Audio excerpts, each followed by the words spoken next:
तो जब उसने वो पैन नीचे खींचा, वो उबलता हुआ जो पानी था वो उसके पूरे हाथ पे गिर गया था। उस दिन संडे था, मेरे फादर घर पे नहीं थे। आप हैरान होगे जान के कि पहले एक दो डॉक्टर्स जिन्होंने अपने दरवाजे खोले भी थे, तो उन्होंने ये बोल दिया कि ये तो बर्न केस है, इसको आप सफदरजंग में लेके जाइए, बर्न केस नहीं हम अटेंड करेंगे। एक छोटे बच्चे की जली हुई स्किन, वो जो ब्रीदिंग नहीं आती थी ना, मतलब ब्रीदिंग ट्रबल होती थी, वो ऐसे लगता है कि बस आप गए। मैम, जो होम्योपैथी अप्रोच है अस्थमा के लिए या फिर जो एलर्जीज वाली डिसीजेस होती हैं, वो एलोपैथी से कैसे डिफरेंट है? देखिए, होम्योपैथी में ना बहुत डीप जाना पड़ता है, डीप डाइव करते हैं। आपके फियर्स, आपकी स्लीप, आपकी थिंकिंग, एंग्शियसनेस, आपके स्ट्रेस लेवल्स, आपके टेंशन। कई पेशेंट सोचते हैं पेट की प्रॉब्लम लेके आए हैं, दिमाग का सवाल कर रहा है डॉक्टर। आज आप मेरे पास आए, मैंने आपको दवाई दे दी, आप 15 दिन बाद चले गए, वो डिजीज तो क्योर नहीं हुआ ना, वो तो आपको सिर्फ रिलीफ मिल गया। डायबिटीज, बीपी, थायराइड, ये सारे अब लाइफस्टाइल डिसऑर्डर्स बनते चले जा रहे हैं। मैम, जैसे ने अभी बात करी अस्थमा की, जो कि बहुत बड़ी बीमारी है, क्या इस बीमारी का कोई परमानेंट सॉल्यूशन है होम्योपैथी के थ्रू? बिल्कुल है। एंटी एलर्जिक्स आपके इम्यून सिस्टम को पूरी तरीके से खत्म कर देगी if you are having a habit of taking anti allergics daily. Hello and welcome to केसेट टॉक्स। क्या आप भी मौसम बदलते छींकने लग जाते हैं या फिर किसी खास चीज से आपको एलर्जी या फिर स्किन रैशेस होने लग जाते हैं? तो डोंट वरी, आज का एपिसोड हमारा इसी के ऊपर होने वाला है, क्योंकि हमारे साथ है डॉक्टर अमिता अरोड़ा, जो कि होम्योपैथी स्पेशलिस्ट है अस्थमा एंड एलर्जीज में। इनका एक्सपीरियंस 23 ईयर्स से भी ज्यादा का है। तो हम इनसे जानेंगे कि क्यों ऐसा होने लग जाता है कि हम अक्सर छींकने लग जाते हैं या फिर हम पॉल्यूशन में अपने आप को अनईजी फील करते हैं। तो मैं आपको मिलवाती हूँ डॉक्टर अमिता से। Hello doctor, how are you? Hi, hello everyone. Ma'am, मैं जानना चाहूंगी आपने जो डॉक्टर का सफर है ये क्यों स्टार्ट किया और कैसे किया? ये शायद पहली बार है ऐसा कि मैं आपसे शेयर कर रही हूँ ये सफ़र मेरा शायद डेस्टाइन था और बहुत पहले शुरू हो चुका था, जब मैं 10-12 साल की होंगी और मेरी सबसे छोटी सिस्टर, जो कि 2 एंड अ हाफ 3 इयर्स की होगी उस वक़्त, तो उसके साथ एक बहुत बड़ी ट्रेजेडी हो गई थी कि वो बच्चे जैसे खेलते हैं, खेलते-खेलते वो किचन में आ गई और उसने चाय बन रही थी और उसका पैन खींच लिया था नीचे। तो जब उसने वो पैन नीचे खींचा, वो उबलता हुआ जो पानी था, वो उसके पूरे हाथ पे गिर गया था। उस दिन संडे था, मेरे फादर घर पे नहीं थे। मैं अपनी मदर के साथ थी, बड़ी सिस्टर के साथ थी। तो बहुत प्रॉब्लम हुई हमें उस वक़्त। पहली चीज़ तो ये कि हमें कोई डॉक्टर्स नहीं मिल रहे थे और हमारे नेबर्स के साथ हमने हेल्प उनकी लेके, बिकॉज़ मेरे फादर उस वक़्त दिल्ली में नहीं थे। तो मेरी मदर उसको लेके हॉस्पिटल, क्लिनिक्स और बहुत जगह गई, बट संडे होने की वजह से कोई भी डॉक्टर्स अवेलेबल नहीं थे और उसका हाथ काफ़ी जल चुका था, वो काफ़ी पेन में थी, काफ़ी कच्ची स्किन होती है ढाई पौने 3 साल के बच्चे की। सो उस वक़्त हमारी सिचुएशन बहुत ही डिफ़िकल्ट हो गई थी, बिकॉज़ उस वक़्त मोबाइल फ़ोन्स नहीं होते थे, कुछ नहीं होता था, लैंडलाइन्स ही होते थे। तो हमने अपने लैंडलाइन से पापा को कॉन्टैक्ट किया और पूछा कि हम कहाँ जा सकते हैं, उसको कहाँ ले जा सकते हैं। तो एक न्यू फ्रेंड्स कॉलोनी में मेरे को अभी भी याद है, एक डॉक्टर थे जो कि काफ़ी नोन थे पापा के। सो वहाँ वो उनको लेके गए और आप हैरान होगे जान के कि पहले एक दो डॉक्टर्स जिन्होंने अपने दरवाजे खोले भी थे, तो उन्होंने ये बोल दिया कि ये तो बर्न केस है, इसको आप सफदरजंग में लेके जाइए, बर्न केस नहीं हम अटेंड करेंगे। एक छोटे बच्चे की जली हुई स्किन और उसको एक बहुत बड़ा इशू जो है वो बना दिया उस वक़्त के, नहीं बर्न केस है, ऐसे करके। अच्छा। सो वो बहुत पेनफुल रहा मेरी मदर के लिए और हम लोग घर पे ही थे। तो मेरे फादर ने जब बताया, हमने किसी तरह से मम्मी को कम्युनिकेट किया वो, और वो गई उन डॉक्टर के पास एंड थैंकफुली ही हेल्प्ड। आज भी मैं उनको बहुत थैंकफुल हूँ इस चीज़ के लिए कि उन्होंने उसका वो हाथ देख के हेल्प करी। बट वो जो पीरियड था 3 महीने का, जी। क्योंकि उसकी स्किन वापस आने का मतलब वो टाइम पीरियड बहुत लंबा था ओके। और हम लोग उसके बर्न्स देखते थे और उस वक़्त एयर कंडीशनर्स कुछ-कुछ घरों में होते थे। तो हमारे घर में फॉर्च्यूनेटली एसी था और हमारी ड्यूटी लगती थी पापा मम्मी की, हमारी, कि भाई हम उसका हाथ लेके उस एसी के सामने बैठते थे।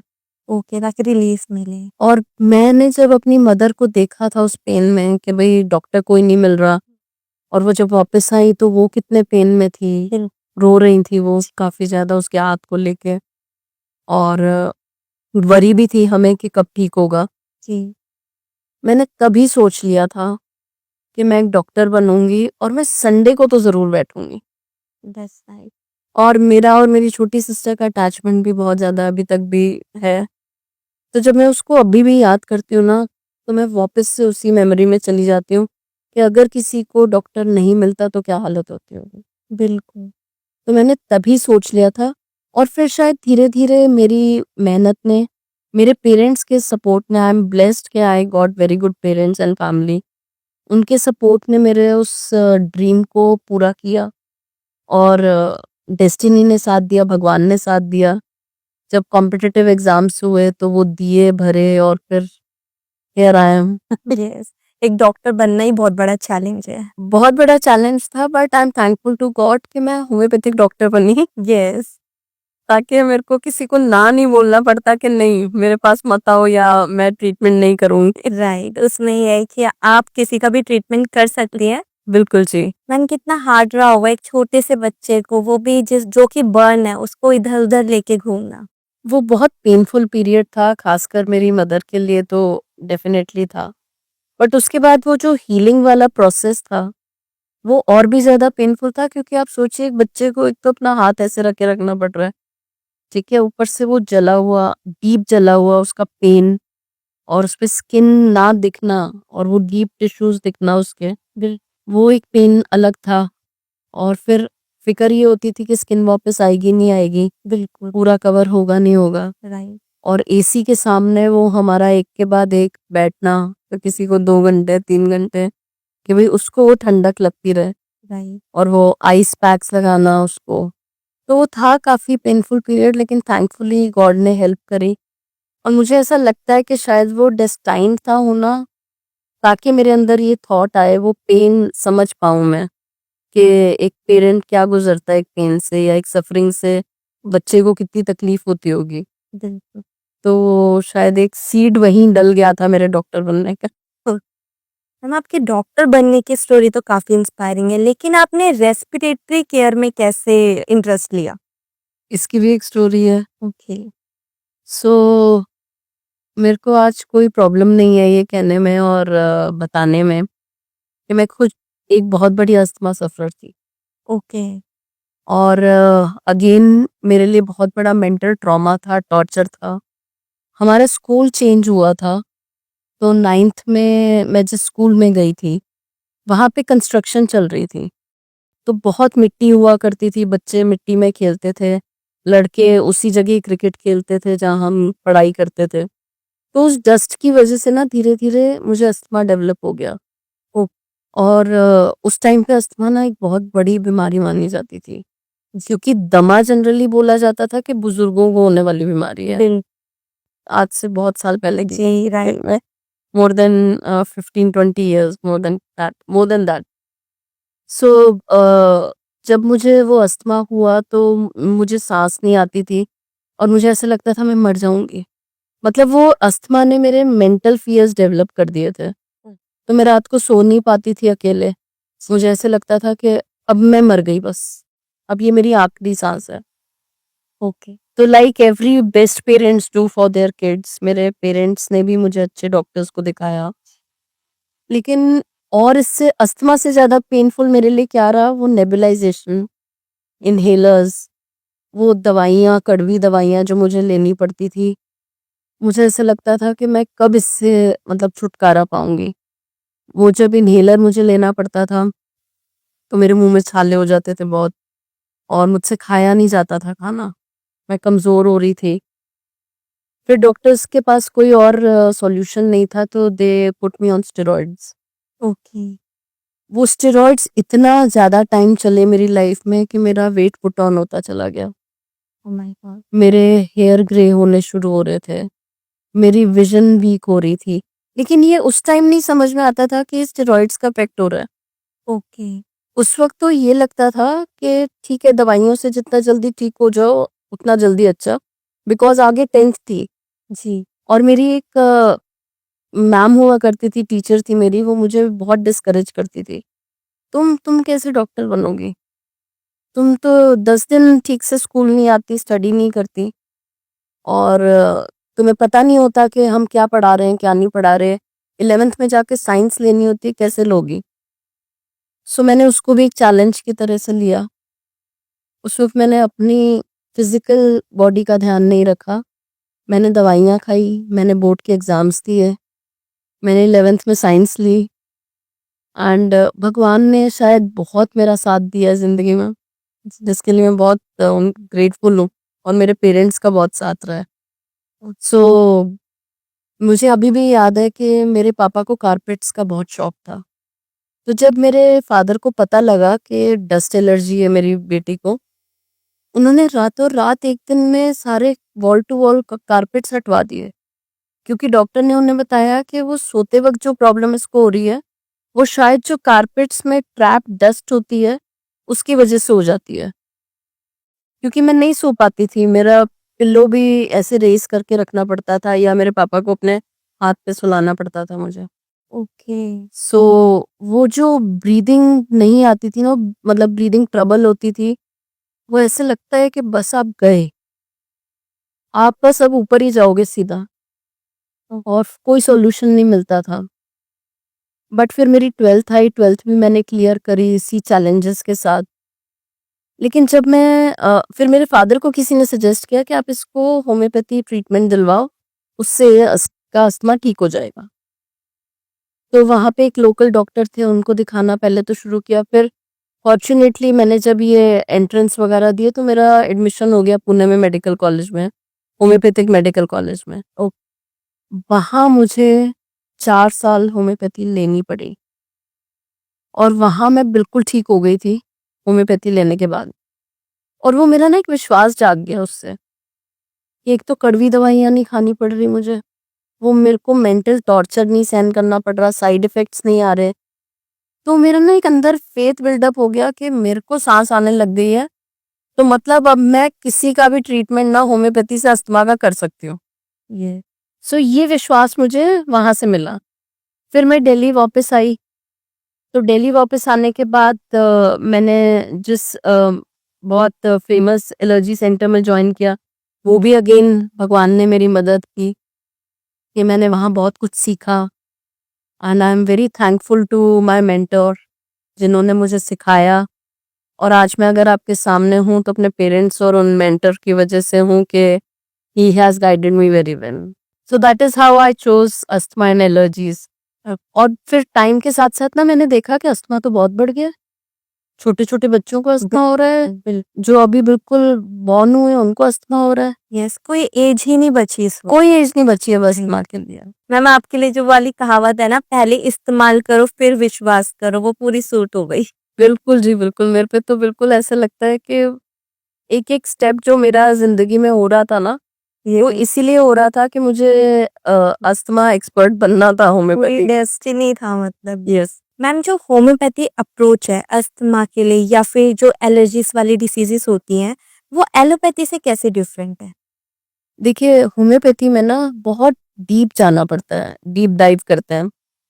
लाइक आपके मेंटल्स में क्या-क्या, आपके फ़ियर्स, आपकी स्लीप, आपकी थिंकिंग, आपके एंग्ज़ियसनेस, आपके स्ट्रेस लेवल्स, आपके टेंशन्स, या पास्ट में कोई ऐसे इंसिडेंट्स हुए हो आपकी लाइफ में कि आप शॉक, ग्रीफ या किसी सैड न्यूज़ के सुनने से कुछ आपको मेंटल ट्रॉमा रहा हो और उस फेज़ से निकलने में टाइम लगा हो। तो इमोशनली आप कैसे हो? क्या-क्या चीज़ें आपको मेंटली अफ़ेक्ट करती हैं? From your mentals then we come to physicals, okay. कि भई आपको क्या-क्या सिम्प्टोमैटिकली क्या-क्या प्रॉब्लम्स हो रही हैं? आपको क्या चीज़ तकलीफ़ दे रही है? लेट्स से अस्थमा की हम बात करें, तो अस्थमा में आपकी डीप डाउन हम ये हिस्ट्री देखते हैं कि आपकी फैमिली ट्री में किसको क्या-क्या प्रॉब्लम्स रही हैं। आपके पेरेंट्स को, आपके ग्रैंड पेरेंट्स को, both the sides, maternal, paternal side, आपके ब्रदर सिस्टर्स में किसको क्या प्रॉब्लम्स रही हैं। उस बेसिस पे हम ये देखते हैं कि आपके ब्लड में आपकी सेंसिटिविटी कितनी है इन प्रॉब्लम्स को फेस करने की और ज्यादा इन फ्यूचर, ओके। या आप अभी सफर कर रहे हो तो आपकी आगे आने वाली जनरेशन्स को क्या ये प्रॉब्लम्स हो सकती हैं। ओके। तो होम्योपैथी इस तरीके से डिफर है एलोपैथी से, फर्स्ट थिंग।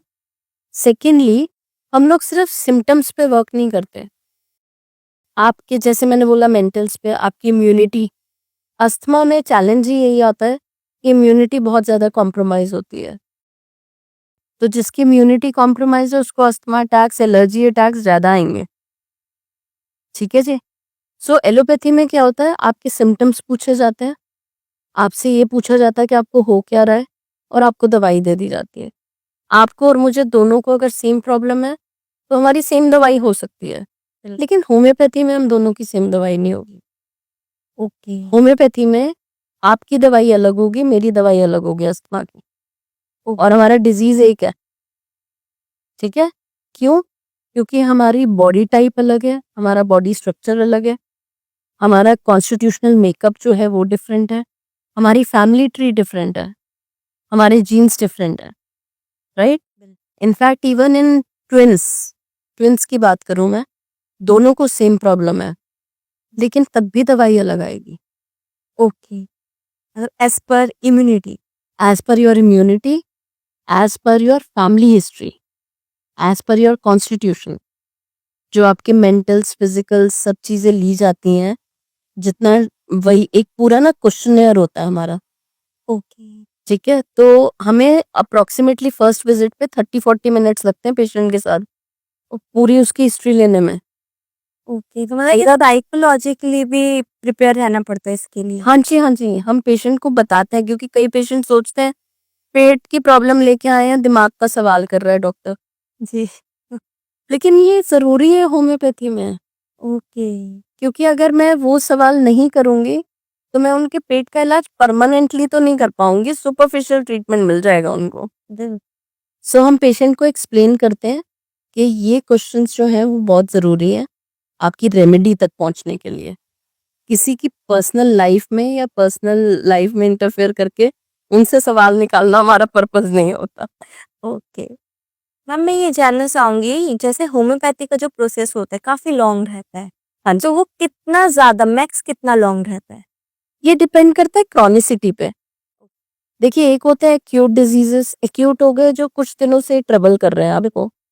ठीक है, अब जैसे अगर हम बात करें ऑटोइम्यून डिसऑर्डर्स की, सोरियासिस हो गया, अस्थमा हो गया, रिमेटॉइड आर्थराइटिस हो गया, ऐसे जो बहुत टफ डिजीजेस होते हैं वो थोड़ा टाइम टेकिंग होते हैं, उसमें हमें ज़्यादा वर्क करना पड़ता है, ज़्यादा टाइम तक ट्रीटमेंट देना पड़ता है, सीजनल चेंजेस देखना ज़रूरी होता है। अब यहाँ भी एलोपैथी और होम्योपैथी में डिफरेंस आ जाता है, बिकॉज हमें पूरा नोट करना पड़ता है, देखना पड़ता है कि बारिशों में आपकी प्रॉब्लम कैसी है, समर्स में कैसी है, विंटर्स में कैसी है, तो उसके लिए हमें टाइम चाहिए ना। आज आप मेरे पास आए, मैंने आपको दवाई दे दी, आप 15 दिन बाद चले गए, वो डिजीज तो क्योर नहीं हुआ ना, वो तो आपको सिर्फ रिलीफ मिल गया, राइट। राइट।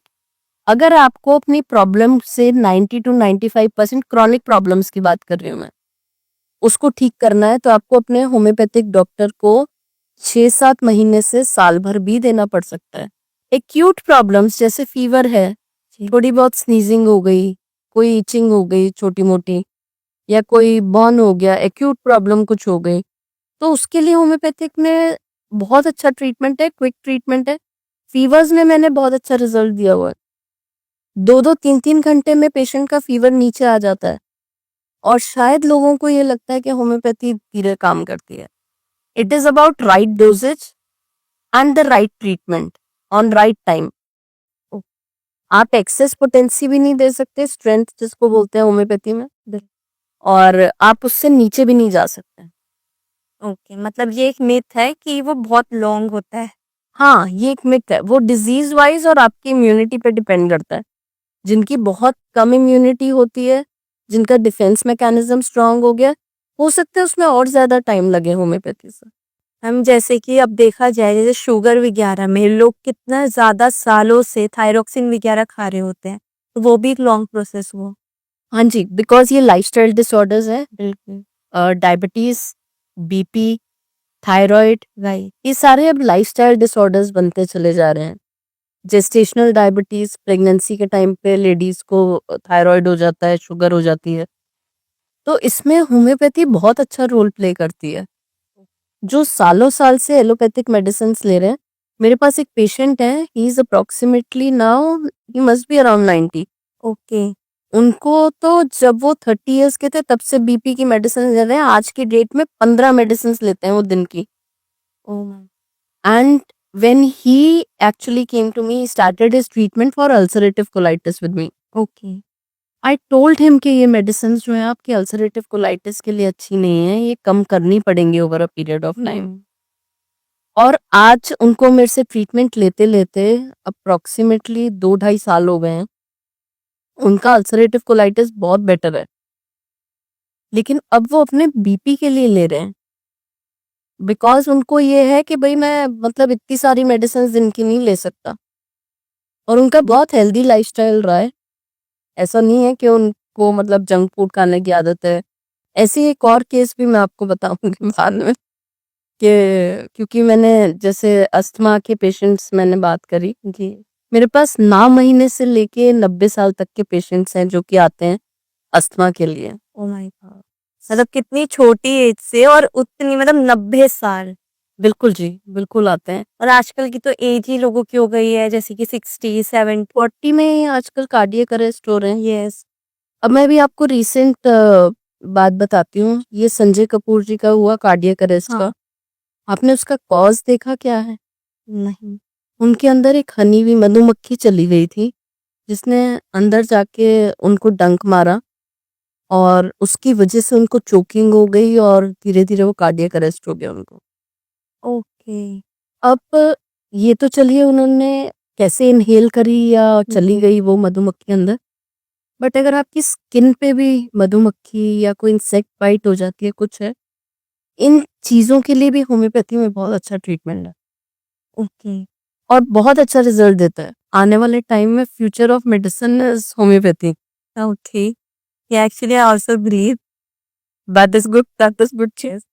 मैम जैसे ने अभी बात करी अस्थमा की जो कि बहुत बड़ी बीमारी है, क्या इस बीमारी का कोई परमानेंट सॉल्यूशन है होम्योपैथी के थ्रू? बिल्कुल है, लेकिन उसके लिए पेशेंट ने मतलब डॉक्टर के पास आके, होम्योपैथिक डॉक्टर के पास अपनी सारी डिटेल्स देना जी। और उस मेडिसिन पे बिलीव करना और उसको रेगुलरली लेना बहुत जरूरी है। मैं आपको गारंटी से बोल सकती हूँ, अगर क्रॉनिक अस्थमा भी है, 20 साल पुराना अस्थमा भी है, वो होम्योपैथी से 90 to 98% बेटर हो सकता है। मैम जैसे बचपन में एलर्जीज होना या फिर अस्थमा के सिम्टम्स दिखना, अगर हम उनको इग्नोर करते हैं तो क्या कॉम्प्लिकेशंस हो सकता? देखिए, अस्थमा ना एक दिन में डेवलप नहीं होता। ओके। जिस भी बच्चे को या बड़े को क्रॉनिक कफ एंड कोल्ड की प्रॉब्लम रहती है, साइनस की प्रॉब्लम रहती है, टॉन्सिल्स रहते हैं, राइट। और वो राइट टाइम पे डायग्नोज नहीं होके और ट्रीटमेंट उसका अगर नहीं होगा, तो वो लेटेस्ट स्टेजेस में अस्थमा बनेगा। अस्थमा के केस में अगर आपने रेगुलर ट्रीटमेंट नहीं कराया तो फेटल भी हो जाता है। अगर आपने नेट पे भी देखा हो, या ये बहुत बड़ा केस बना था 2019 I suppose, if I remember clearly, तो एक लड़की की डेथ हो गई थी अस्थमा से, अस्थमा से क्योंकि उसको राइट टाइम पे ट्रीटमेंट नहीं मिला। ये मीडिया में भी आया था, न्यूज में भी आया था बहुत। सो आप गूगल भी करोगे तो आपको पता चल जाएगा अस्थमा डेथ पे। तो प्रॉब्लम यही होती है कि कई पेरेंट्स ना स्कूल्स में इन्फॉर्म भी नहीं करते। मैं इन पर्टिकुलर इन पेरेंट की नहीं बात कर रही, सॉरी, इन जनरल बात करती हूँ। पेरेंट्स मेडिसिन नहीं दे के आते हैं स्कूल में कि अगर बाय चांस बच्चे को ये प्रॉब्लम हो तो ये मेडिसिन दे दी जाए, या हमारे स्कूल्स में भी वो फैसिलिटीज नहीं मिलती कि कोई सिक रूम है तो उसमें एक नॉर्मल कफ कोल्ड की मेडिसिन तो मिल जाएगी, बट अगर कोई इमरजेंसी हो गई, बच्चे को कुछ चाहिए, ऑक्सीजन चाहिए, कहाँ है वो फैसिलिटीज? नहीं। तो तभी ये अगर इग्नोर की जाएंगी प्रॉब्लम्स, तो ये आगे जाके फेटल बन सकती हैं। ओ। सांस ना आना, सांस हम डेली लेते हैं सब लोग, जी। राइट? बिल्कुल। और सांस ना आना और रुक जाना कितनी मेजर प्रॉब्लम हो सकती है। बहुत बड़ी। सांस से ही जीवन चल रहा है। सांस से जीवन चल रहा है। हम तो अच्छी क्वालिटी ऑफ एयर के लिए तरसते हैं, कभी भी हम घर से बाहर जाते हैं तो आजकल AQI देख के जाते हैं कि कितना पोल्यूशन है बाहर, क्या है। और लोग केयरलेस हो जाते हैं जिनको अस्थमा है, क्रॉनिक ऑब्स्ट्रक्टिव पल्मोनरी डिसऑर्डर्स हैं, या जिनको टीबी की हिस्ट्री भी रह चुकी है, लंग्स में प्रॉब्लम रह चुकी है, वो लोग मास्क नहीं लगाते। उन्हें लगाना चाहिए। उनको तो जरूर लगाना चाहिए। जी। और कोविड के बाद से तो आपने हाल देखा है कि कोविड ने तो सबसे पहले अटैक ही रेस्पिरेटरी को किया। एक एक सांस कीमती थी। एक एक सांस कीमती होती है सबकी। जी। तो उस वक्त तो इतना बुरा हाल था कि आपके पास ऑक्सीजन सिलेंडर्स नहीं मिलते थे। आप कहीं भी ढूंढ रहे हो, नहीं मिल रहे आपको ऑक्सीजन सिलेंडर्स। तो कितना चैलेंजिंग टाइम था वो। तो उसी से हम सीख लें। बिल्कुल। अब मैम जैसे अस्थमा के जो पेशेंट्स आपके पास आते हैं, आप उनको जनरली क्या रिकमेंड करती हैं उनकी लाइफस्टाइल के लिए? पहली चीज तो मैं जो उनको रिकमेंड करती हूँ कि उनको ब्रीदिंग एक्सरसाइजेस करना बहुत जरूरी है। ओके। क्योंकि हमारा ध्यान कभी हमारी सांस पे जाता ही नहीं है। सुबह से लेके शाम तक हर कोई, बच्चा हो बड़ा हो, अपने कामों में लगा हुआ है, तो कभी भी ध्यान नहीं जाता हमारा हमारी सांस पे। तो हमें पूरे दिन में से 15-20 मिनट अपने निकालने चाहिए कि हम डीप ब्रीदिंग करें। साथ साथ प्राणायाम करना बहुत जरूरी है, क्योंकि प्राणायाम करने से ना आपकी बॉडी से टॉक्सिन्स जाएंगे, आपके सारे गंदगी निकलेगी आपकी सारी बाहर, और आपके लंग्स को स्पेस मिलेगी, आप ज्यादा अच्छा ब्रीथ कर पाओगे। ठीक है। बस मैं ये कहूंगी कि जैसे बहुत पॉल्यूशन वाले आवाज जो होते हैं उनको अवॉइड करना चाहिए, कि बाहर बैठ के उस टाइम पे ना डीप ब्रीदिंग करें। क्योंकि जैसे जो कम्यूटेशन वाले आवाज होते हैं, ऑफिस आवाज है, या जब बच्चों के स्कूल का टाइम होता है बहुत ज्यादा, तो थोड़ा सा मॉर्निंग आवर्स में या लेट इवनिंग आवर्स में करें, पहली चीज। दूसरी चीज, जिनको कफ कोल्ड की टेंडेंसी है, अस्थमा है, उनको खट्टी चीजें कम करनी चाहिए। नींबू, अमचूर, इमली, अचार, चटनी, केचप, सिरका, ये ऐसी चीजें हैं जो आपकी फ्लेम को बढ़ाएंगी। ऑल्दो विटामिन सी जो है वो खट्टी चीजों में मिलता है ज्यादा, लेकिन मैं मॉडरेशन की बात कर रही हूँ। कई लोग डेली पिकल खाएंगे, दूसरे दिन कुछ खट्टा खा लेंगे, गोलगप्पे खा लेंगे, चाट पापड़ी खा लेंगे जाके। एंजॉय करना चाहिए, एक ही लाइफ है, करना भी चाहिए एंजॉय, लेकिन आपको ये भी देखना चाहिए कि आप कितना कंज्यूम कर सकते हो, कितना खा सकते हो, जिससे कि आपको प्रॉब्लम ना हो। बर्फ डली हुई चीज नहीं खानी चाहिए ज्यादा। आइसक्रीम एकदम से ली और एकदम से खाने लग गए, थोड़ा सा उसको, उसके जो आइस क्रिस्टल्स होते हैं उसको सेटल होने देना चाहिए, नहीं तो वो डायरेक्टली हिट करेंगे आपके थ्रोट पे, और फिर आपको फ्लेम बनेगी, टॉन्सिल्स बढ़ेंगे, फिर कॉफ बढ़ेगी। राइट। ये लाइफस्टाइल चेंजेस करना तो आपको अपनी हैबिट में डालना पड़ेगा, कि भाई ये मुझे चेंजेस करने हैं। जो मुझे चीजें सूट नहीं करती, मैं उनको बंद करने के लिए कभी सलाह नहीं देती, मैं उनको कम करने के लिए बोलती हूँ। या आप रोज खट्टा मत खाओ, हफ्ते में एक दफा चलता है। सो ये चीजें करना बहुत जरूरी है, प्राणायाम, डीप ब्रीदिंग एक्सरसाइजेस, और साथ साथ उन चीजों को थोड़ा अवॉइड करें जो कि आपकी प्रॉब्लम्स को बढ़ाती हैं। एंड जो अब क्या हो रहा है, कुछ लोग रेस्पिरेटरी जो भी प्रॉब्लम्स होती है उन केसेस में वो एंटीबायोटिक्स लेने लग जाते हैं, एलर्जिक दवाइयाँ खुद लेने लग जाते हैं, तो क्या ये ठीक है? बिल्कुल भी ठीक नहीं है। आप तो ये कह रहे हो कि अपने आप से दवाई लेने लग जाते हैं, वो अपनी दवाई अपने घर वालों को भी देने लग जाते हैं। ओके। क्योंकि उनको लगता है अच्छा डॉक्टर ने ये मुझे दवाइयाँ ऐसी प्रॉब्लम के लिए दी थी, तो यही मैं अपने बच्चे को दे देता हूँ, यही मैं अपने पेरेंट्स को दे देता हूँ, जो कि बहुत गलत है। और एंटी एलर्जिक्स के लिए मैं स्पेशली बोलना चाहूंगी कि एंटी एलर्जिक्स जो हैं वो आपके इम्यून सिस्टम को खराब करेगी ही करेगी, क्योंकि हिस्टामीन का सिक्रीशन वो सिर्फ स्टॉप कर देती है, कुछ टाइम के लिए रुक जाता है, और जैसे ही उसका एक्शन खत्म होगा एंटी एलर्जिक का, फिर से हिस्टामीन का सिक्रीशन आपकी बॉडी में बढ़ेगा, एलर्जिक रिएक्शन आएगा। हिस्टामीन हमारी बॉडी के लिए होता है, बनना भी जरूरी है। जैसे हमारी बॉडी में, स्टमक में HCl भी बनता है, जो कि हमारे खाने को हेल्प करता है डाइजेस्ट करने में, सबकी बॉडी में बनता है। लेकिन एसिडिक होना, एसिडिटी बढ़ना, ये एक प्रॉब्लम है, उससे आपको अल्सर्स भी हो सकते हैं बाद में जाके। ऐसे ही हमारे सिस्टम के साथ होता है। अगर हम एंटी एलर्जिक्स ज्यादा लेंगे तो हमें और मेजर प्रॉब्लम्स आएंगी। अभी तो चलो सुबह छींकें आती हैं, 20-25 छींकें आ गई, ठीक है, आपने फटाफट पॉप इन कर लिए एक एंटी एलर्जिक कि भाई ऑफिस जाना है, काम करना है, ठीक है, काम हो गया आपका। लेकिन अब आपको आदत होती जाएगी उस एंटी एलर्जिक की, हैबिट बन जाएगी वो एंटी एलर्जिक आपकी। कभी आपने सुना था कि सुबह उठते ही ब्रश करने से पहले ही आपको दवाइयाँ लेनी पड़े? नहीं। थायराइड की दवाई सबसे पहले उठते ही लेनी पड़ती है, बीपी की दवाई उठते ही लेनी पड़ती है। तो आपकी मॉर्निंग ही दवाइयों से शुरू हो रही है, जी, बिल्कुल। तो वो तो आपके पूरे सिस्टम को खराब करेगी। एंटी एलर्जिक्स आपके इम्यून सिस्टम को पूरी तरीके से खत्म कर देगी if you are having a habit of taking anti allergics daily. और उससे इतनी नींद आती है, आप इतना ड्राउजी फील करोगे, आपका फोकस नहीं रहेगा, ये इसके साइड इफेक्ट्स हैं। ओके। आप सोच नहीं पाओगे, आपकी कंसंट्रेशन अफेक्ट होगी धीरे धीरे, आपको एकदम से ऐसे लगेगा कि क्लाउडीनेस हो रही है आपके माइंड में, आप मुझसे बात भी कर रहे होगे तो आपकी टेंशन नहीं होगी। सो ये उसके साइड इफेक्ट्स हैं एंटी एलर्जिक्स लेने के। सो होम्योपैथी के साथ हमें एलोपैथिक भी पढ़नी पड़ती है ताकि हमें समझ में आए कि इन चीज़ों के क्या क्या इफेक्ट्स होते हैं, साइड इफेक्ट्स होते हैं खासकर, ओके। ताकि हम अपने पेशेंट को गाइड कर पाएँ कि उन्हें क्या लेना है। देखिए, हर एक एलोपैथी बुरी नहीं है, ठीक है? एलोपैथी का यूज़ जो है, कितने लेवल तक करना है और किन सिचुएशंस में करना है, ये हमारे यहाँ थोड़ा-सा एजुकेशन सिस्टम में थोड़ी-सी प्रॉब्लम, क्योंकि हेल्थ अवेयरनेस उतनी नहीं है लोगों को।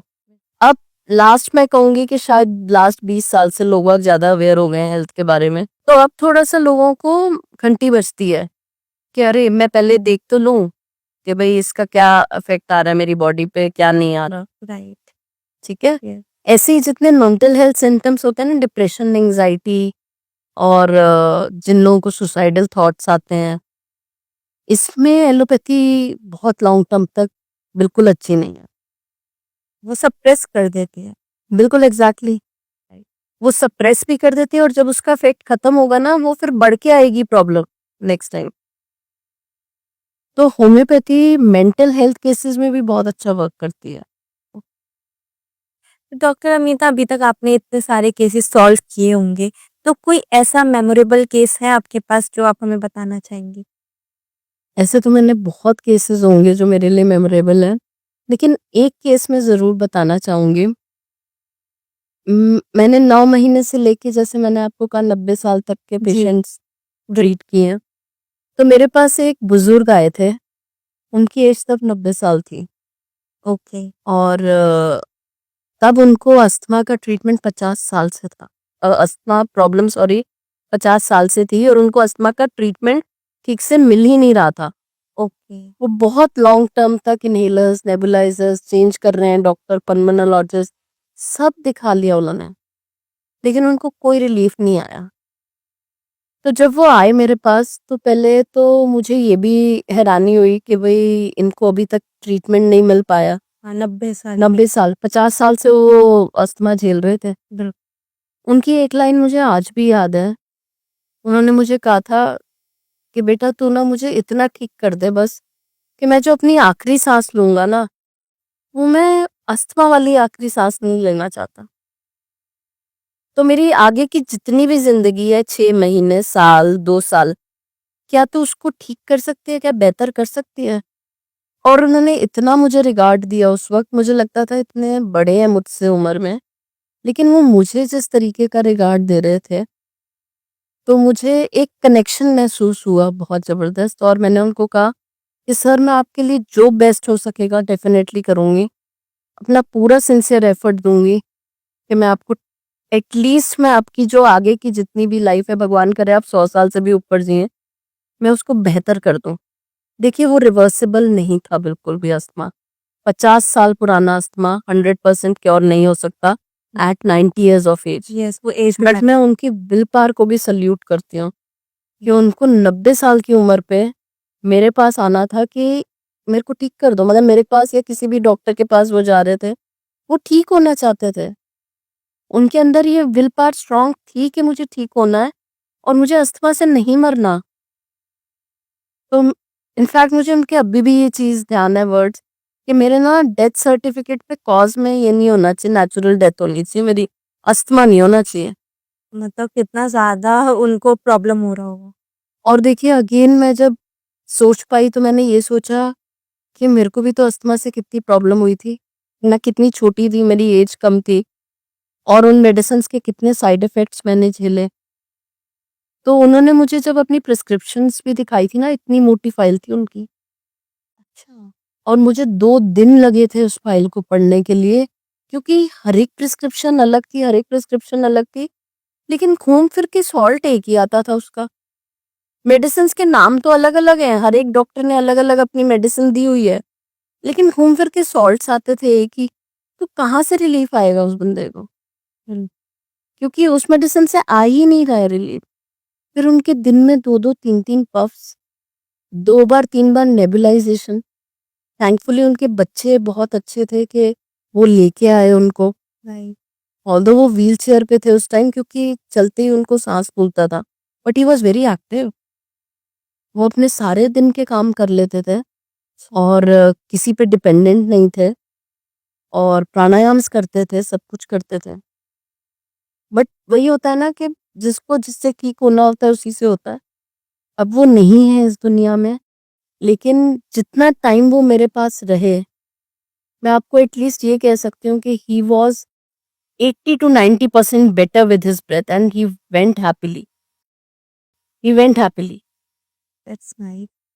और जब मेरे को पता चला कि ही इज़ नो मोर, तो मैंने उनके बच्चों से पूछा कि क्या अस्थमैटिक अटैक तो नहीं आया था? ओह! कितना अच्छा लगा होगा आपको। मुझे बहुत रिलीफ महसूस हुआ, क्योंकि जो उनकी विश थी कि मैं अस्थमा से नहीं जाना चाहता, मेरी एक नेचुरल डेथ होनी चाहिए, और उनके डेथ सर्टिफिकेट पे भी नेचुरल डेथ ही लिखी हुई थी। ओके। मतलब कितना अच्छा लगा होगा आपको एक अपनी प्रोफ़ेशन में एक अच्छा रिलीफ़ मिला होगा कि मैंने कितना अच्छा काम। बट आई विश यामिनी कि वो कुछ साल पहले अगर मुझे मिल जाते, हाँ, वो है ना? हाँ, राइट। और नहीं, थोड़ा मैं उनकी लाइफ बेटर कर पाती। Yes, right. तो वो मुझे अंदर रहता है और मैं अभी भी बोलती हूँ कि भगवान उनकी आत्मा को शांति देना। बट कुछ साल पहले आए होते तो बहुत ही अच्छा रिलीफ आ चुका होता उन्हें। वेरी हार्ट टचिंग मतलब मैं भी फ़ील कर पा रही हूँ कितना अच्छा लगा होगा। मेरे लिए सबसे मेमोरेबल यही केस रहा है। डॉक्टर ये जो एलर्जी है हमने इसके बारे में काफ़ी बात की अभी, क्या ये बीमारी है या फिर कोई सिर्फ़ सिम्पटम है? देखिए, ये एलर्जीज़ होती तो बीमारी है, पर ये मैनिफेस्ट सिम्पटम फॉर्म में करती है हमारी बॉडी में। जैसे अगर मैं आपको बोलूँ कि आपने कुछ खाया, लेट्स सपोज़ आपने गोलगप्पे खाए, कुछ बाहर का खा लिया, मोमोज़ खा लिए, चटनी ऐसी ले ली और आपके स्किन पे एकदम से रैशेज़ आ जाते हैं। हाँ। आपको एलर्जिक रिएक्शन हुआ? राइट। एलर्जिक रिएक्शन क्यों हुआ? क्योंकि इम्यूनिटी रिस्पॉन्स आपका ऐसा है। ओके। आपकी इम्यूनिटी सँभाल नहीं पाई। आपके घर में कोई बिन बुलाए मेहमान आ जाए और आपको उसकी टेक केयर करनी पड़े और वो आपके लिए पेनफुल हो, आपको कैसा लगेगा? बहुत हेक्टिक। हेक्टिक लगेगा, स्ट्रेस हो जाएगा, या आपका डेली एक्टिविटीज़ आपकी हैम्पर होंगी, फिर ठीक है? ऐसे ही ये जो एलर्जेंस होते हैं ना, एलर्जन कुछ भी हो सकता है। जैसे मेरे लिए अगर कोई एलर्जन होगा तो कोई स्मेल, कोई पर्टिकुलर ऑरा या कोई फ्रेग्रेंस जो कि मुझे सूट नहीं करती, जी। तो वो मेरे लिए एलर्जन हो गया। आपके लिए कोई एलर्जन हो सकता है कि जैसे कुछ खाने का आइटम, कोई फूड एलर्जीज़ हो सकती हैं, जैसे आजकल ग्लूटेन और लैक्टोज़ तो भरी पड़ी हैं। बहुत केसेज़ आते हैं मेरे पास ग्लूटेन और लैक्टोज़ एलर्जी के। तो छोटे बच्चे दूध नहीं पी सकते, उलट देते हैं, कर्डल हो जाता है मिल्क एकदम। तो अगेन एलर्जिक रिएक्शन है, बट कई बार पेरेंट्स को नहीं पता चलता, सबसे ज़्यादा तो फर्स्ट टाइम पेरेंट्स को, कि भई ये बच्चे को पेट में क्या तकलीफ हो रही है। सो क्या होता है जब आप किसी भी एलर्जन से एक्सपोज़ होते हो, वो आपके लिए एक बिन बुलाया मेहमान है घर पे। ओह! ठीक है? अब वो आपकी बॉडी में स्टे कर रहा है, आराम कर रहा है, लेकिन आपकी बॉडी पे उसका क्या रिएक्शन आ रहा है? स्किन एलर्जी हो रही है या आपको छींकें आ रही हैं, धूल-मिट्टी है, कुछ है, अस्थमा हो रहा है। ये सब एलर्जिक रिएक्शन है बॉडी का in response to that allergen. और वो क्यों हो रहा है? क्योंकि आपकी इम्यूनिटी वीक है। आपकी इम्यूनिटी सँभाल नहीं पा रही है, आपका डिफेंस मैकेनिज़्म वीक है। तो यहाँ पे होम्योपैथी क्या करेगी, अब एंटीहिस्टामाइन्स क्या करती हैं, वो एकदम से रोक देती हैं हिस्टामिन सिक्रीशन और रैशेज़ थोड़ी देर के लिए चले जाते हैं, 6-7 घंटे के लिए या कुछ, या आपको रिलीफ मिल जाता है। लेकिन होम्योपैथी क्या करेगी? होम्योपैथी आप आपके रैशेस को भी कंट्रोल करेगी, आपकी इचिंग को भी कंट्रोल करेगी, साथ साथ आपके इम्यून सिस्टम पे वर्क करेगी। क्योंकि आप कितना टाइम तक मेडिसिन लेते रहोगे ना, नहीं तो फिर एलर्जीज के लिए, तो आपके इम्यून सिस्टम को भी स्ट्रॉन्ग करना बहुत जरूरी है। तो होम्योपैथी ऐसे ड्युअलिटी में वर्क करती है हर एक केस में, मोस्ट ऑफ द केसेस में। तो रूट से काम करके प्रॉपर रूट कॉज पे जाते हैं हम लोग। हमें इससे मतलब नहीं है कि आपको मोमोज से हुआ या मुझे गोलगप्पे से हुआ। जी। हमें मतलब ये होता है कि आपकी इम्यूनिटी नहीं संभाल पाए, हाँ, राइट राइट। राइट। और फिर उसके साथ साथ आपके स्ट्रेस, आपकी टेंशन्स, आपकी स्लीप, आपकी स्किन पे कितनी। मैं आपको एक छोटा सा केस बताती हूँ, एकदम याद आ गया मुझे। जी। मेरे पास एक यंग गर्ल आई थी, उसके पूरे फेस पे एक्ने भरे हुए। Okay. No doubt that was a case of insulin resistance, कि उसकी बॉडी में इंसुलिन रेजिस्टेंस हो रही है, एक्ने बढ़ रहे हैं उसके। बट हर कोई ना उस लेवल पे उसको वो मेडिसिन दिए जा रहा था जो शुगर मेडिसिन होती हैं, डायबिटीज वगैरह के लिए दी जाती, ताकि इंसुलिन रेजिस्टेंस ना हो। लेकिन कोई उसके रूट कॉज पे नहीं गया, किसी ने उसके मेंटल्स नहीं पूछे। और उसको वो एक्ने की प्रॉब्लम तब स्टार्ट हुई थी जब उसका हार्ट ब्रेक हुआ था, जब उसका ट्रस्ट टूटा था, जब उसका जो बॉयफ्रेंड था उसने उसको चीट किया था। अच्छा। और टिल दैट टाइम किसी डॉक्टर ने उस चीज को पूछा ही नहीं या इग्नोर कर दिया। बात ये नहीं है कि उनकी मेंटल स्टेट के साथ क्या हुआ, बात ये है कि उस मेंटल स्टेट ने फिजिकली उस पे क्या इम्पैक्ट डाला। बिल्कुल। ठीक है, अब वो स्ट्रांग थी, उन्होंने अपने आप को संभाल भी लिया होगा, वो फेज भी चला गया उनके लाइफ से, and may be she must be starting her new life as well. But physical पे तो आ गया ना उसका इम्पैक्ट। मतलब एक मेंटल ट्रॉमा की तरह। तो वो मेंटल थॉट्स आपके, और जो उसकी सोच उस वक्त, उसका पेन, उसने वो एक्ने बढ़ा दिए। ओ, तो that is how we reach to the root cause and then we give medicine. हमारा थॉट प्रोसेस भी हमारे अंदर बीमारियों को जगाता है। बिल्कुल बिल्कुल। इसके लिए ना हम लोगों के पास एक मेडिसिन है, आजकल तो बहुत ही कॉमन हो गया, डिसअपॉइंटमेंट इन लव। या अभी बॉयफ्रेंड एंड गर्लफ्रेंड है, कल पता नहीं होंगे नहीं होंगे, बिल्कुल। लेकिन मैं वैसे आपसे बता रही हूँ, डिसअपॉइंटमेंट इन लव इग्निशिया में बहुत मार्क्ड है, जो बहुत अच्छी रेमेडी है होम्योपैथी की, और बहुत अच्छे से ट्रीट करती है। ऑल्दो इग्निशिया आपके एक्ने के लिए नहीं है, लेकिन इग्निशिया आपके रूट कॉज पे जा रही है। ओके। आपके माइंड से रिलेटेड जो आपको प्रॉब्लम हुई वो उसको ठीक करेगी, और धीरे धीरे आपके जो एक्ने है उसके लिए जो हम आपको एक्यूट मेडिसिन देंगे वो वर्क करेंगी।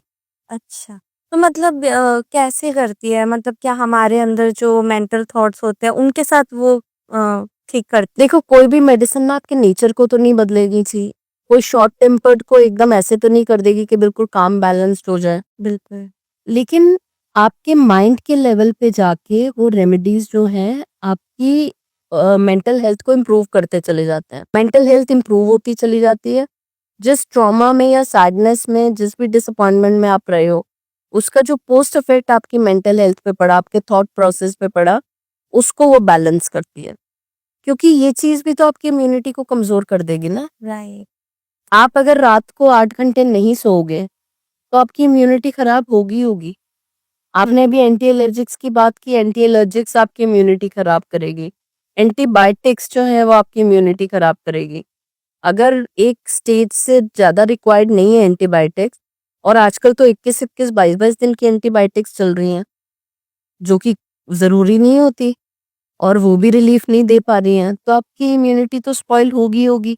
बिल्कुल। तो होम्योपैथी एलोपैथी से थोड़े गैप पे लेके आप अगर चलाते हैं तो आपकी सब एलोपैथिक मेडिसिन धीरे धीरे कम होके बंद हो सकती हैं, और होम्योपैथी मेडिसिन का जब सपोर्ट आपको मिलेगा तो आप मेंटली भी हील होगे, फिजिकली भी हील होगे। ओके। अच्छा, ये जो इम्यूनिटी की बात हमने की, तो एक नॉर्मल पर्सन को अगर अपनी इम्यूनिटी पहले से स्ट्रांग रखनी है तो वो क्या कर सकता है? पहली चीज, जंक फूड छोड़ना पड़ेगा, मैदा छोड़ना पड़ेगा, बिल्कुल 0%। वाइट शुगर छोड़नी पड़ेगी। Yes yes, absolutely okay. छोड़ना पड़ेगा। जी। क्योंकि अगर आपको अपने इम्यून सिस्टम को स्ट्रांग करना है तो आपको उन राक्षस को रोकना पड़ेगा जो उसको जाके बिल्कुल तबाह करने पे लगे हुए हैं। तो जंक फूड में कुछ हेल्दी नहीं होता। ठीक है, आपको बहुत मन कर रहा है, हफ्ते में 1 दफ़ा या 15 दिन में 1 दफ़ा आपने कुछ खा लिया, वो भी हेल्दियर ऑप्शंस पे जाइए। मैदा एक ऐसी चीज़ है, फ्रोज़न फूड ऐसी चीज़ है, प्रोसेस्ड फूड है, सिंथेटिक और केमिकल्स जितने इन चीज़ों में मिले होते हैं, वो सब आपकी हेल्थ को स्पॉइल करेंगे। व्हाइट शुगर आपकी हेल्थ को स्पॉइल करेगा। Go for healthier option.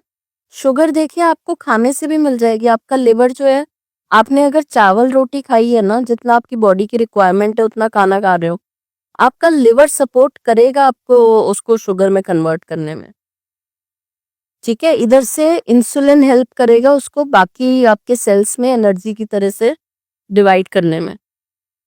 ठीक है, आपको एनर्जी मिलेगी आपका डेली काम करने के लिए। ठीक है, व्हाइट शुगर जो है वो आपको हर तरीके से नुकसान देगी। आपको कुछ भी प्रॉब्लम हुई है, आपको चोट भी लग गई ना, आपकी हीलिंग डिले हो गई होगी ही होगी, जो लोग चॉकलेट्स पे और व्हाइट शुगर पे होते हैं। ओके। सो बच्चों को ज्यादा चॉकलेट्स मत दीजिए। जी। ठीक है, go for healthier options rather. ठीक। ठीक है, हेल्दी फूड खाइए, फ्रेश फूड खाइए, फ्रोजन फूड मत खाइए। अपने लिए 15-20 मिनट या आधे घंटे का टाइम निकालिए। एक एक दिन एक एक आप कोई रेजिम फॉलो कर सकते हो, क्योंकि कई बार लोगों को ना वॉक कर कर के बोरियत हो जाती है तो छोड़ देते हैं। मैं तो कहती हूँ डेली एक ही एक्टिविटी क्यों करनी है। बर- एक दिन आप वॉक करो, एक दिन आप कुछ भी कर सकते हो, घर पे जुम्बा कर लो, जी। आप पिलाटेस कर लो घर पे। आपको किसी जिम में भी जाने की जरूरत नहीं है, आजकल ऑनलाइन भी सब कुछ अवेलेबल है।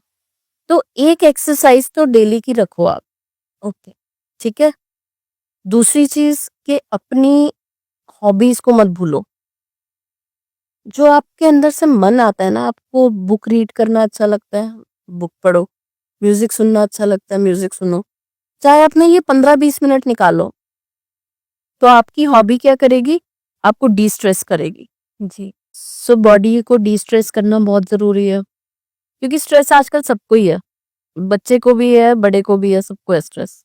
ठीक है, तो अपनी हॉबीज मत छोड़ो। ठीक है, थोड़ी देर मेडिटेट जरूर करो। मेडिटेशन करने से 10 मिनट 15 मिनट अपने आप से बात करो कि आपने सुबह से शाम तक जो एक्टिविटीज करी हैं, आपकी बॉडी ने क्या रिएक्ट किया। आप किस बात पे गुस्से हुए, आपको किस बात पे मुस्कुराहट आई, आपको खुशी मिली, या आपने आज अपने पेरेंट्स के साथ कैसे बिहेव किया, अपने सबॉर्डिनेट्स के साथ कैसे किया। एक बार एनालाइज करो कि क्या किया आज। ओके। ठीक है, स्पिरिचुअली अपने आप को स्ट्रांग बनाओ। रिलीजन की मैं बात नहीं कर रही, मैं स्पिरिचुअलिटी की बात कर रही हूँ। आप जब पॉजिटिव होगे ना किसी चीज के लिए, आप पॉजिटिविटी अट्रैक्ट कर रहे हो, तो नेगेटिविटी अपने आप दूर जाएगी आपसे। ठीक है, घर में आपको लग रहा है कि कोई ऐसा एटमॉस्फेयर बना हुआ है कि भाई जो कि आपको टेंस कर रहा है, आप सॉल्यूशन ढूंढो उसका कि मैं क्या कर सकती हूँ कि मैं इसकी वजह से सफर ना हूं। आप उस नेगेटिविटी से दूर चले जाओ, उस स्ट्रेस को दूर करो। जो चीज आपको हीलिंग देती है आप वो करो। जिस भी पावर को, जिस भी गॉड को आप मानते हो, थोड़ी देर उसका नाम जप लो, चैंट कर लो उसको बस। आप देखो आप स्पिरिचुअली इतने स्ट्रांग बन जाओगे। सेकेंडली आपको गाइडेंस मिलनी शुरू हो जाएगी कि आपको सही गलत क्या करना है अपनी लाइफ में। और जो मैं बात कर रही हूँ कि सुबह से शाम तक आपने क्या एक्टिविटीज करी और मेडिटेशन के टाइम पे एनालाइज करो, ये स्पिरिचुअलिटी आपको गाइड करेगी कि आपको आगे कैसे रिएक्ट करना है उस सिचुएशन में। ओके। Right, right. इससे आपका इम्यून सिस्टम बेटर होता जाएगा। हर एक चीज मेडिसिन डिपेंडेंट नहीं होती। कई बार आपको अपने लाइफस्टाइल में ऐसे चेंजेस लाने पड़ते हैं जो कि सिर्फ दवाई पे डिपेंडेंट ना रहे। अच्छा म्यूजिक सुनिए, डांस करिए, अपने दोस्तों के साथ टाइम बिताइए, अपनी फैमिली के साथ बैठिए। मुझे लगता है कोविड सबसे अच्छा टाइम था। आप काम भी कर रहे हो, आप अपने घर वालों के साथ भी बैठे हुए हो, आप उनके साथ चिट चैट भी कर रहे हो। मैंने तो कभी भी कुकिंग इतनी नहीं करी होगी जितनी मैंने कोविड के टाइम पे कुकिंग करी। यस, उसमें बहुत ज्यादा टाइम मिल गया था एक साथ। टाइम मिल गया था और हमें भी एक्चुअली देखिए हमारे लिए तो वर्किंग ही था, क्योंकि राइट। बीइंग अ डॉक्टर आपको अपने पेशेंट्स के लिए अवेलेबल रहना जरूरी है। बट क्योंकि वो वर्क फ्रॉम होम का एक वो हमें मिल गया था ऑप्शन, तो टेली कंसल्टेशंस भी हो रही हैं, पेशेंट से बात भी हो रही है और इधर साथ-साथ कुकिंग भी हो रही है। सो मुझे वो बहुत अच्छा टाइम लगा। जी, क्योंकि मैंने बहुत नई डिशेज़ सीखी although I am not very fond of cooking. So ये चीज़ें जो है ना, खुशी, वो आजकल मिसिंग होती चली जा रही है। बहुत सोशल मीडिया इतना होता जा रहा है। सोने से पहले प्लीज़ मोबाइल को 2 घंटे के लिए हटा दो। बच्चों को मोबाइल मत दो, जी, गेम्स मत खेलो। ये आपको चेंजेस करने पड़ेंगे, अगर आपने अभी नहीं किए, तो आपको बाद में इन सब का रिज़ल्ट तो फेस करना ही पड़ेगा। आईज़ की ड्राइनेस, आईज़ में इतनी प्रॉब्लम्स होना, आजकल छोटे बच्चों को चश्मे लग रहे हैं, बिल्कुल, बहुत ज़्यादा हो गया है। बहुत ज़्यादा हो गया है। तो वो सब all thanks to this mobile and all. Technology अच्छी है, ब्लेसिंग अच्छी है, बट बच्चों के लिए अच्छी नहीं है अभी, छोटे बच्चों के लिए। डॉक्टर जैसे कि मौसम बदलता है, हमने बात भी करी थी इंट्रोडक्शन में मैंने बोला था जैसे मौसम बदलता है लोगों को अलग-अलग तरीके की चीज़ें होने लग जाती है। कुछ लोगों का हेयर फॉल स्टार्ट हो जाता है, कुछ लोगों के हेडेक स्टार्ट हो जाता है या फिर जैसे हमने एलर्जी की बात करी वैसे भी सिम्पटम्स होते हैं। तो ये मौसम बदलते ही क्यों होते हैं?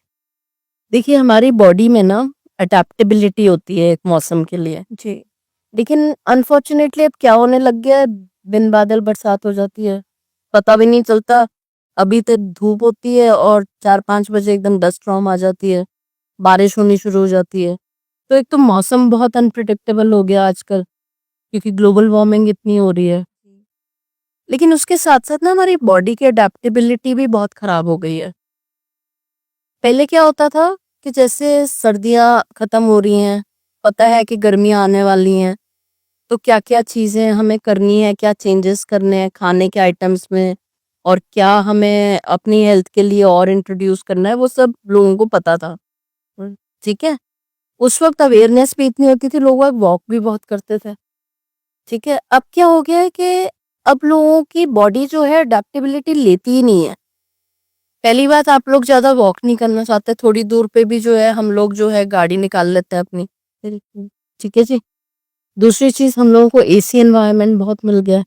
कितनी देर ऐसा होता है कि हमारा पसीना टपकता होगा जब, और 10 मिनट के लिए लाइट चली जाती है, पसीना आता है तो हमें घबराहट होने लग जाती है। बिल्कुल, तो हमारी बॉडी में अडैप्टेबिलिटी नहीं है अब, राइट। राइट? तो पहले सर्दी से गर्मी के आते-आते हमारी बॉडी अडैप्ट खुद करने लग जाती थी। गर्मी से अगर बारिशें आ रही हैं तो बॉडी खुद अडैप्ट करती थी, इतनी हेल्थ चैलेंजेस नहीं थे।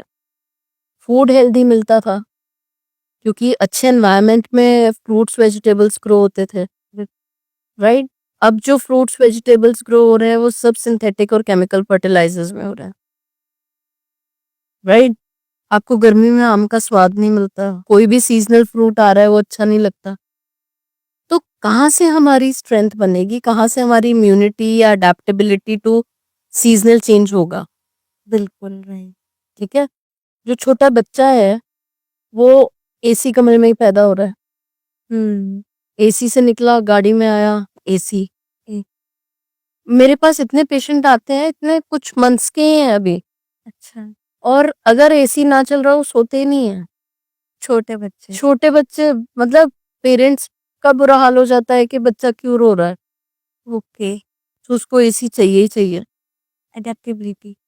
और स्वेट होना बहुत ज़रूरी है हमारी बॉडी के लिए।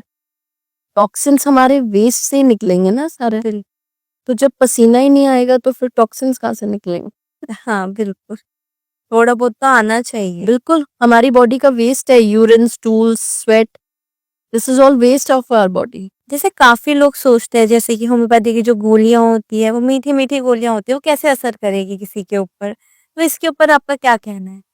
देखिए, वो जो छोटी गोलियाँ होती हैं ना, हँसी-मज़ाक में कोई उसको साबूदाने की गोलियाँ बोलता है, कोई मीठी गोलियाँ बोलता है। मुझे तो मेरे जो छोटे-छोटे पेशेंट्स आते हैं बच्चे, वो मीठी गोली वाली आंटी भी बुलाते अच्छा, हैं। जी, आई लव दैट, जब वो ये बोलते हैं तो।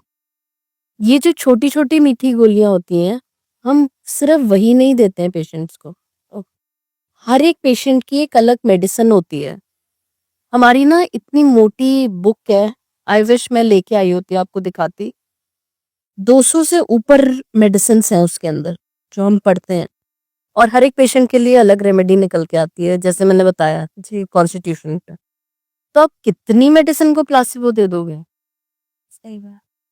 हमारी एक अलग मिनिस्ट्री बन चुकी है होम्योपैथी के लिए, आयुष मिनिस्ट्री, जो कि आयुर्वेदा, योगा, यूनानी, होम्योपैथी, सिद्धा, इनके लिए काम कर रही है।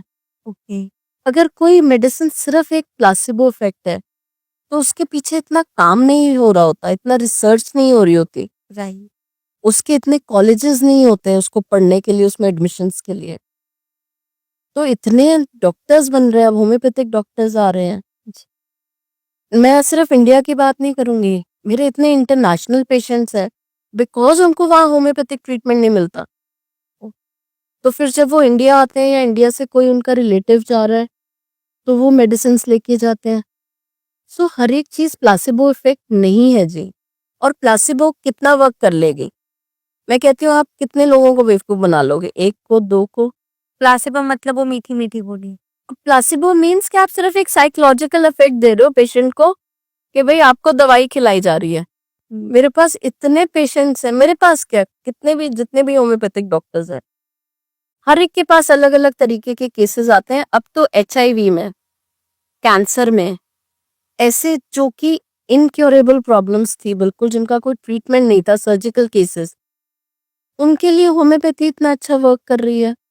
राइट कैंसर मेरी फील्ड है नहीं, लेकिन मेरे पास ऐसे पेशेंट्स आते हैं जो कि प्री ऑपरेटिव ट्रीटमेंट मेडिसिन लेते हैं और पोस्ट ऑपरेटिव ट्रीटमेंट मेडिसिन ले रहे हैं।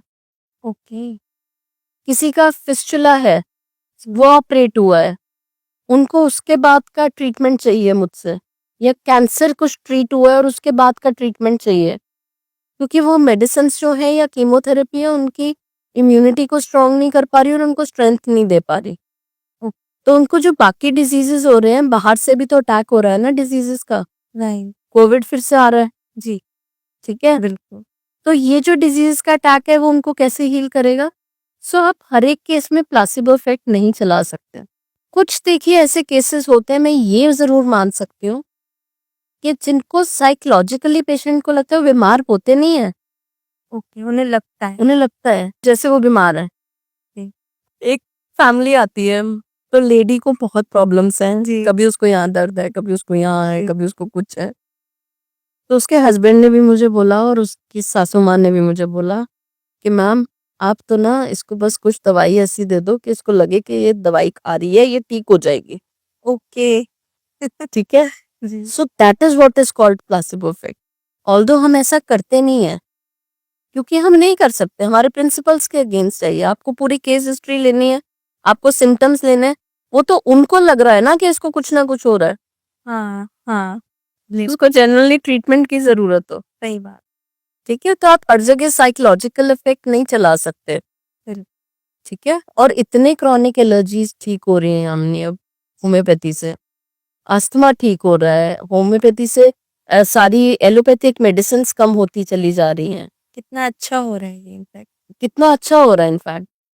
सो कभी भी किसी चीज को थ्रेट समझ के और आधी अधूरी नॉलेज से उसके लिए गलत न्यूज नहीं स्प्रेड करनी चाहिए। बिल्कुल और सबसे मेन चीज है इसमें बिना किसी सर्जरी के कोई इंजेक्शन या कुछ भी नहीं है और फिर भी ट्रीटमेंट हो फिर रहा भी ट्रीटमेंट, आप बिलीव करोगे यामिनी, मेरे पास डॉक्टर्स आते हैं, है ओके मेरे पास रेडियोलॉजिस्ट है, मेरे पास डर्मेटोलॉजिस्ट है। डर्मेटोलॉजिस्ट को अर्टिकेरिया है, ओके वो अपनी मेडिसिन नहीं ले रहे, वो होम्योपैथी ले रहे हैं बिकॉज ही बिलीव्स कि होम्योपैथी उन्हें ठीक करेगी। एंड उन्होंने मेरे साथ ऑलमोस्ट 9 मंथ्स ट्रीटमेंट लिया है, अभी तक, अभी भी चल रहा है उनका treatment, and he is approximately 80% better. Nice और क्या चाहिए बताओ? मतलब एक डॉक्टर जब बिलीव करे वो भी एलोपैथी डॉक्टर हमारे एक पल्मोनोलॉजिस्ट हैं पुणे में, बहुत रिनाउंड है वो एलोपैथिक डॉक्टर थे पहले, और जब उनकी मदर हील हुई होम्योपैथी से तो उन्होंने होम्योपैथी पढ़ाई करी, डिग्री ली और होम्योपैथी शुरू कर दी। अच्छा नाइस ऐसे ही हमारे जो फादर ऑफ होम्योपैथी थे, doctor Samuel any man, he was actually an allopathic doctor. Okay ठीक है? But somehow he was not having that faith और बिलीफ कि भाई एलोपैथिक जो है वो पेन भी कॉज कर रही है, सफरिंग्स बढ़ा रही है, तो he wanted to invent something जो कि ह्यूमैनिटी के लिए हो, जो कि ऐसा ट्रीटमेंट हो कि जेंटल हो, सेफ हो, इफेक्टिव हो एंड नॉन स्टेरॉइडल। ओके, तभी होम्योपैथी नाम रखा गया। तभी होम्योपैथी उन्होंने ही नाम दिया इसको। जी। और तब लोगों को तब भी बिलीव नहीं था कि ये आगे बढ़ेगी, बट अब आप देखो कि होम्योपैथी का कितना नाम हो चुका है। काफी इनफैक्ट WHO के अकॉर्डिंग भी अगर हम देखें तो it is second line of treatment जो लोग वाग मैक्सिमम यूज करते हैं अपनी एलिमेंट्स के लिए। वेरी ट्रू, सच में, क्योंकि होम्योपैथी अब हर घर में है और हर कोई इस पे विश्वास कर रहा है। मेरा तो मिशन भी यही है, बिल्ड योर फैमिली और होम्योपैथिक फैमिली। आप शुरू से ही जब अगर सीड ऐसा डालोगे ना दवाई का कि जो कि हार्मलेस वे है, आपकी आगे आने वाली जनरेशन हेल्दी होंगी। So it is safe for pregnant females, it is safe for old age children, it is safe for everyone. तो हमने जो भी बातें करी ना काफ़ी इंटरेस्टिंग करी है, एंड जो प्रॉब्लम्स आपने बताई, जो केसेस आपने बताए, इनफैक्ट अस्थमा के, कैंसर के, बहुत सारी बातें हमने करी है, और इससे मुझे इतना मोटिवेशन मिला है क्योंकि आप जो काम कर रही हैं ना वो लोगों की लाइफ बना रहा है, उनको एक हिम्मत दे रहा है। तो मैं चाहूँगी कि ऐसे और भी जितने भी पेशेंट्स हैं जिनको भी ऐसी प्रॉब्लम्स है वो डॉक्टर अमिता से मिले और अपनी प्रॉब्लम का सॉल्यूशन निकाले, अपनी प्रॉब्लम को एकदम रूट से ख़त्म करे। तो thank you so much doctor Amita. Thank you so much Yamini कि आपने इनवाइट किया और मैं इतना आज पर्सनल भी और इमोशनली भी सब कुछ शेयर कर पाई आपके पॉडकास्ट पे। Thank you so much. Thank you so much. Thank you.